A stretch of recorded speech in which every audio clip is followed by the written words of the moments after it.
Pandian store சீரியல்ல அடுத்து வர எபிசோட்ல என்ன மாதிரியான ட்விஸ்ட் எல்லாம் இருக்க போகுதுங்கிறத இந்த வீடியோல பார்க்கலாம். கோமதி வீட்டுக்கு டிஸ்சார்ஜ் ஆகி வராங்க. வீட்டுக்கு வந்ததுமே பாண்டியன் கோமதியை அவ்வளோ கவனிக்கிறாங்க. கோமதி இதை பண்ணு, கோமதி அதை பண்ணு, இதை சாப்பிடுன்னு சொல்லிட்டு பாண்டியனே சமைச்சு ஜூஸ் எல்லாம் போட்டு கோமதிக்கு எடுத்துட்டு கொடுக்குறாங்க. கோமதிக்கு ரொம்பவே சந்தோஷமா இருக்கு. ஏங்க, எதுக்காக நீங்க இதெல்லாம் பண்ணிட்டு இருக்கீங்க? நான் இருக்கேன்ல, நான் இருக்கும்போது நீங்க இந்த மாதிரி வேலையெல்லாம் செய்யலாமா? நான் பாத்துக்கிறேன், விடுங்கங்கன்னு சொல்லிட்டு கோமதி சொன்னா கூட பாண்டியன் இல்ல இல்ல, இந்த குடும்பத்துல இருக்கவங்களுக்கு ஒருத்தருக்கா என்ன வேணும், ஏது வேணும், உனக்கு எது பிடிக்கும்னு சொல்லிட்டு ஒவ்வொரு விஷயமா நீ பார்த்து பார்த்து பண்ணிருக்க. அப்படி இருக்கும்போது உன்னை கவனிக்காம விட்டது எங்களுடைய தப்புதான். நீ வேலைக்கு சாப்பிட்டியா இல்லையான்றது எதுவுமே தெரியாம இருந்தது எங்களுடைய முட்டாள்தனம் தான் சொல்லி ரொம்பவே வருத்தமாவும் ஃபீல் பண்ணியும் பேசிட்டு இருக்காங்க. ஏங்க, நான் வேலை மறதியில சாப்பிடாம விட்டுருப்பேன், அது என்னுடைய தப்பு தான். அதுக்காக நீங்க இப்படி எல்லாம் பண்ணலாமா?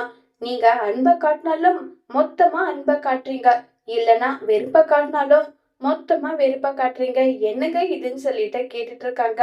கோமதி, நீ மட்டும் இல்லைனா இந்த உலகத்துல நான் எப்படி இருந்திருப்பேன்? அவ்வளவுதான், என்னுடைய ஆலமரமே சாஞ்சு போன மாதிரி ஆயிருந்திருக்கும். அந்த அளவுக்கு நான் வருத்தப்பட்டிருப்பேன். நீ எனக்காக வந்ததை நினைச்சு எனக்கு அவ்வளவு சந்தோஷமா இருக்கு கோமதி, நல்லா சொல்லி ரொம்பவே ஃபீல் பண்ணி பேசிட்டு இருக்காங்க.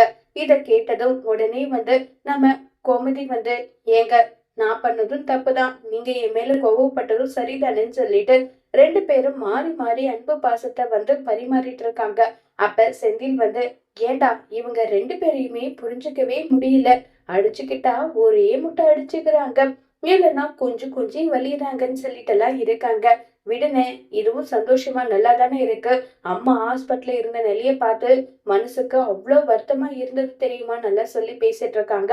இப்ப நம்ம செந்தில் மீனா கிட்ட, மீனா, உன்கிட்ட நான் ஒரு விஷயம் சொல்லுவேன், ஆனா அதை எப்படி நீ எடுத்துப்பேன்னு தெரியலன்றாங்க.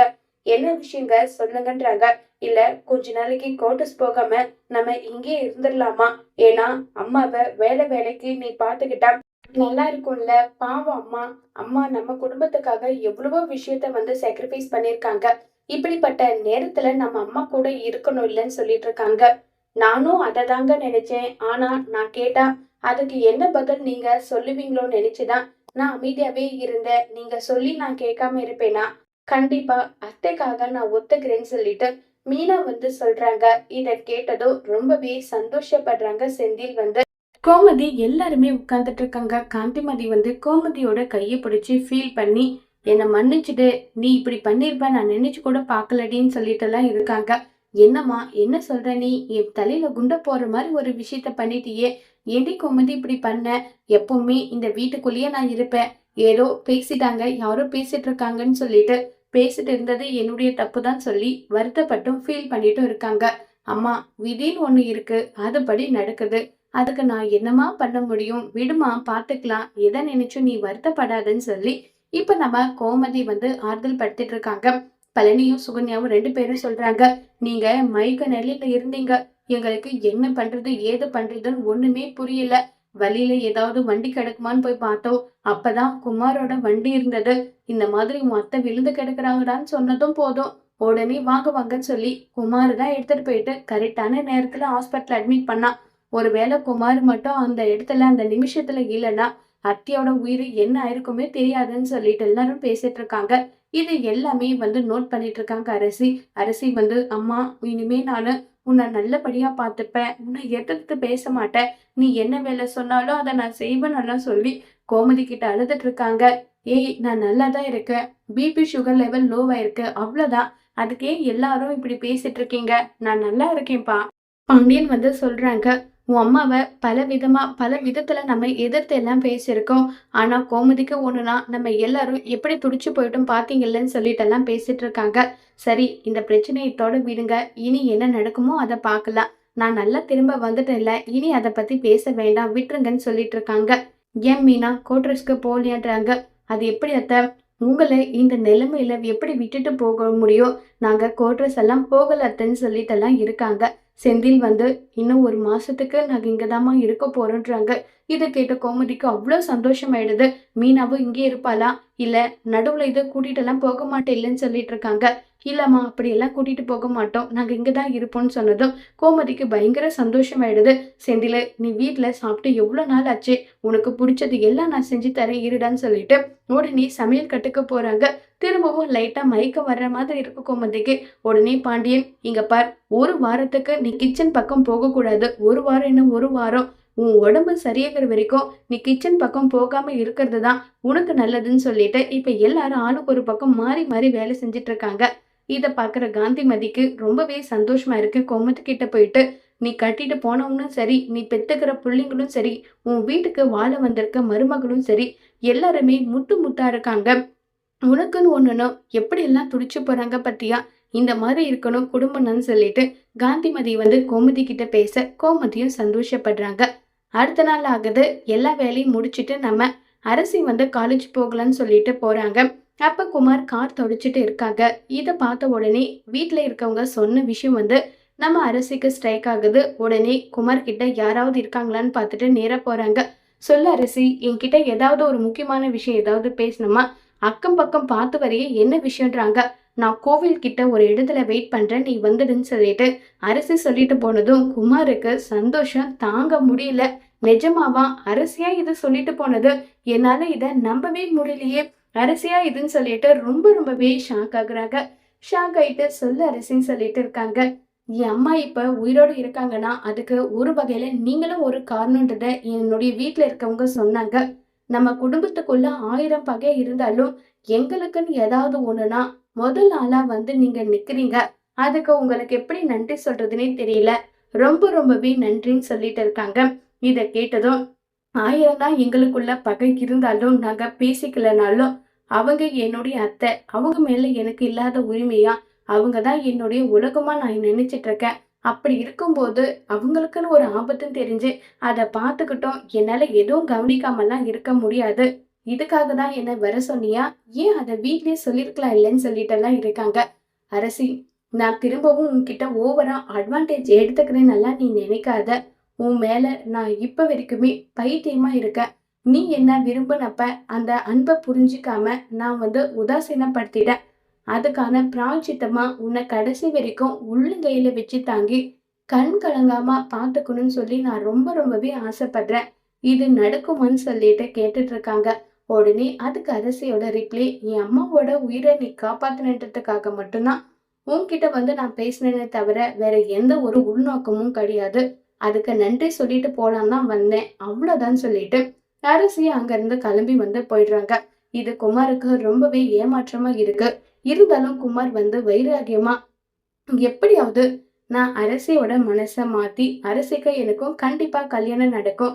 என்னானாலும் சரி, எதுக்காகவும் யாருக்காகவும் நான் என்னுடைய அரசியை விட்டு கொடுக்க மாட்டேன்னு சொல்லி குமார் சேலஞ்ச் பண்ணிட்டு இருக்காங்க. இன்னொரு பக்கம் நம்ம மீனா வீட்டுல ஏகப்பட்ட வேலை செஞ்சுட்டே இருக்காங்க. மயிலு திரும்ப திரும்ப கால் பண்ணிட்டே இருக்காங்க. இத ராஜி பாத்துறாங்க. என்னக்கா, இப்ப வரைக்கும் மயிலக்கா கிட்ட டச்ல தான் இருக்கீங்களான்னு சொல்லிட்டு கேக்குறாங்க. உடனே அவங்களை எப்படி நான் அவாய்ட் பண்ணிட முடியும்? அதுவும் இல்லாம அவங்களுக்கு யாரு கூடவும் பேசாம அவங்க இப்ப இருக்கிற சூழ்நிலையில அவங்க ஒரு மாதிரி டிப்ரெஷன் ஆயிடுவாங்க. இந்த விஷயம் மட்டும் வீட்டுக்கு தெரிஞ்சா என்னாகும் தெரியுமா? அத்தை இப்பதான் டிஸ்சார்ஜ் ஆகி வந்திருக்காங்க. ஒருவேளை நீங்க மயிலாக்கா கிட்ட பேசுற விஷயம் தெரிஞ்சா என்ன நடக்கும்னே தெரியாதுன்னு பேசிட்டு இருக்கும் போது கரெக்டா கிச்சனுக்குள்ள செந்தில் வந்துடுறாங்க. என்ன, அக்காவும் தங்கச்சி 2 பேரும் ஏதோ மீட்டிங் போட்டுட்டு இருக்கீங்க போல. யாரு கூட உன் அக்கா பேசுற விஷயம் வீட்டுக்கு தெரிஞ்சா பிரச்சனை ஆயிடுன்னு சொல்றா. என்ன, அந்த மயில கூட உன் அக்கா பேசிட்டு இருக்காளன்னு சொல்லிட்டு கேட்க, உடனே மீனா ராஜி கிட்ட தலையாட்டுறாங்க, சொல்லாதுன்னு சொல்லிட்டு. இல்ல அப்படியெல்லாம் ஒண்ணும் கிடையாது மாமா, நாங்க அப்படியெல்லாம் எதுவும் பேசலையே. நாங்க எதிர்ச்சியா ஏதோ பேசிட்டு இருந்தோம், உங்க காதுல அது தப்பா விழுந்திருக்கு போலன்றாங்க. இல்லப்பா ராஜி, நீ இந்த வீட்டுல நீ மட்டும் தனியா இருந்தாவே உருப்பிட்டுருவ. உன் மீனாக்கா கூட தயவு செஞ்சு நான் சொல்றேன், நீ சேரவே சேராத. அவ கூட சேர்ந்தா நீ கண்டிப்பா உருப்படவே மாட்டேன்னு சொல்லிட்டு பேசிட்டு இருக்காங்க. இத கேட்டதும், ஏங்க, என் கூட சேர்ந்தா உருப்படாத போயிடுவாங்களா? என்னங்க நீங்க பேசிட்டு இருக்கீங்க? அப்ப நான் உங்க பேச்ச கேட்காத இருக்கேன்ன்றாங்க. இது என்ன சந்தேகம்? இந்த அரசிக்கே தெரியும், ராஜுக்கும் தெரியும். நீ என்ன என் பேச்ச கேட்கிறவளா? நீ என் பேச்ச கேட்காதவன்றது ஊர் உலகத்துக்கே தெரிஞ்ச விஷயம் தானேன்னு சொல்லிட்டு கிண்டல் எல்லாம் பண்ணிட்டு இருக்காங்க.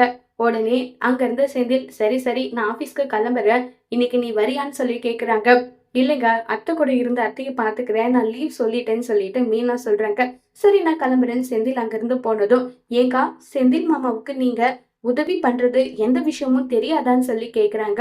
ஆமா, நான் உதவி பண்றதுன்னு சொல்லிட்டு எந்த ஒரு விஷயமே அவருக்கு தெரியாது. தெரிஞ்சா பேயாட்டம் ஆடிடுவாங்க. எதுக்கு வம்பு, வேண்டாம் விட்டுடுன்னு சொல்லிட்டு தான் நானாவே அமைதியா இருக்கேன். ஆனா ஒரு நாள் இல்ல ஒரு நாள் எனக்கு கச்சேரி இருக்குதான். இருந்தாலும் அதுக்காக மயிலக்காவை இப்படியே தவிக்க விட முடியாதுல்லன்னு சொல்லிட்டு மீனா சொல்லிட்டு இருக்காங்க. என்னவோக்கா, உங்கள மாதிரி எல்லாம் என்னால இருக்க முடியாது. அவ்ளோ சீக்கிரம் மயிலக்கா பேசினது, மயிலக்கா பண்ணது, இது எல்லா விஷயமும் என்னால மறந்துட்டு இருக்க முடியாதுன்றாங்க. உடனே மீனா, நீ சொல்ல வர்றது எல்லாமே எனக்கு புரியுது ராஜி. இருந்தாலும் சொல்லிட்டு அவங்க மீனா அவங்க பக்கம் இருக்க பாயிண்ட் ஆஃப் வியூ சொல்ல வராங்க.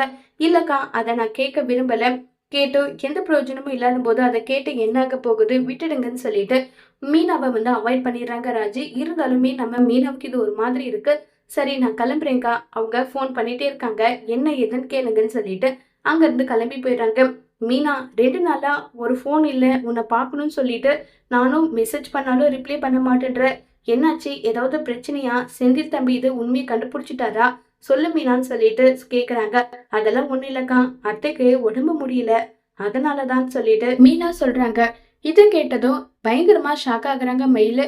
என்னாச்சு அத்தைக்கு, அத்தை நல்லா தானே இருக்காங்கன்னு சொல்றாங்க. இல்ல, அத்தைக்கு லோ பிபி ஆயிடுச்சு, சுகரும் லோ ஆயிடுச்சு, அப்சர்வேஷன்ல 2 நாள் இருந்தாங்க, இன்னைக்குதான் ஹாஸ்பிட்டல்ல இருந்து டிஸ்சார்ஜ் ஆகி வந்திருக்காங்கன்னு சொல்லிட்டு எல்லா விஷயமும் சொல்றாங்க.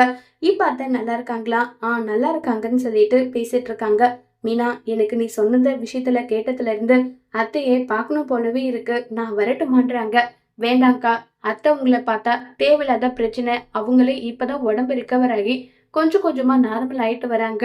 இப்படிப்பட்ட நேரத்துல அவங்கள பார்த்தா தேவையில்லாத பிரச்சனை தான், வேண்டான்னு சொல்றாங்க. ஏன் மீனா, நான் மட்டும் ஏன் இந்த குடும்பத்துக்கிட்ட இருந்து ஒட்டுமொத்தமா ஒதுங்கி இருக்கணுமா? அத்தைக்கு உடம்பு முடியலன்னு சொல்லிட்டு ஒரு பாசத்தால பார்க்க கூட நான் வரக்கூடாதான்னு சொல்லி மயிலு ஒரு பக்கம் அல்ல. அக்கா, நீங்களும் மத்தவங்கள மாதிரி பண்ணாதீங்க. இப்ப நீங்க ஒரு ஆளு இல்ல, உங்க வயித்துல குழந்தை வளருது. எப்ப பார்த்தாலும் அழுதுகிட்டு எமோஷனலா இருந்தா அந்த குழந்தையோட நிலைமைய பத்தி யோசிச்சு பாருங்க. அத்தைக்கு எந்த பிரச்சனையும் இல்ல, அவங்க நல்லா இருக்காங்க. ஒருவேளை நீங்க அவங்கள பார்க்கணும்னா கொஞ்சம் அவங்களுக்கு உடம்பு ரிகவர் ஆகட்டும். நான் வேணும்னா கோவிலுக்கு கூட்டிட்டு வரேன். அப்ப வேணும்னா நீங்க பார்த்துக்கோங்க.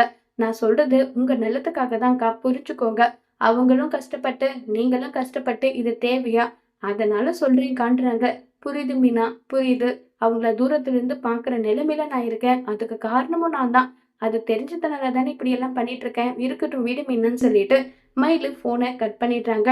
இப்ப மீனா மட்டும் மயிலு கிட்ட பேசிருக்கிற விஷயம் கோமதிக்கு தெரிஞ்சா கோமதி என்ன செய்ய போறாங்கங்கிறத வரப்போற எபிசோட்ல வெயிட் பண்ணி பார்க்கலாம்.